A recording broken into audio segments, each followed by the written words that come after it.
nigga right here. I finally met him in like, I think it was 2017, because his wife, ex-wife, my people, me and the nigga talking. I said, yo, when I'm in Brooklyn, I'm gonna come link you. Where you at? Nigga said, Park Place in like, the fuck is it now? I don't know if it's connected. I said, yo, that's my stop. I said, I'll be there. I go meet the nigga. You know, he's older than me by maybe, whatever, at least 10, 12, 15 years. Nigga about the same height. And I see this dummy, we look at each other like, I'm saying, this nigga ain't sizing me up. I'm sizing him up. It's cool. No, Siobhan, the nigga crazy. That's what's wrong. And I'm like, good man, yeah, man. All right, King. Did he know you was? No, yeah, we talked and everything. And then, no, look, and then he said, yo, come to the store, buy me a lotto. I need $10. Oh, he wanted money. Look, he said, don't follow me. That nigga went that way, towards East and Parkway. He said, look, sit right there away from me. He wanted to get fucking drunk. The nigga had me sit there. Now I'm sitting on the stoop, and you know I'm gonna hold it down. I got legend there, yo. I run them niggas from the fucking block on the stoop like what? That motherfucker wanted drugs. And then I called him. I said, I think the nigga crazy, man. Did he at least own the brownstone? Oh. No, it was like almost like not project, but like a building. Not building, just like a townhouse building. You know what I mean? But you know me, I don't give a fuck. I know, Siobhan, stop. It's so bad. Disgrace. And then after that shit, I said, I think the nigga crazy. And then after that, I came back here, all the way to Delaware. I told his wife, ex-wife, I said, I don't have a problem with, what's up with him? She said, yeah. Trust me, he didn't take his meds. I know.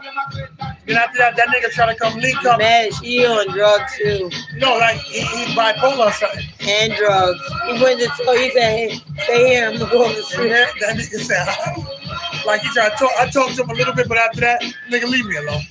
He thought he could do an interview when he got his hit. Fuck him. Then Hollywood connected with him great. Okay, yo, he fucked up. That nigga with that Mac Daddy song. That's what that was. Thank you. Poor guy. He got something. But like, listen, he the blew his money. When he take his meds, nigga good. But I guess I met him when he didn't take his meds. She said, "You ain't the only one he did that to. I'm sick of him." I said, "No, don't give me that. Don't tell him that. It's good." What she think going on? That nigga taking she divorced that nigga. You see that, right? All right. But he made money with that Sonata. A lot of remixes. And then he get royalties. He what? He get royalties. If that nigga did his thing right, because they robbed a lot of niggas back then, so I don't know. I ain't too sure. I mean, I know. Because this shit Mac Daddy remind me of this, I'm gonna save it. You got to. This. I remember this song. Legendary song, boy. Oh, yeah, right. So listen, the 1990s.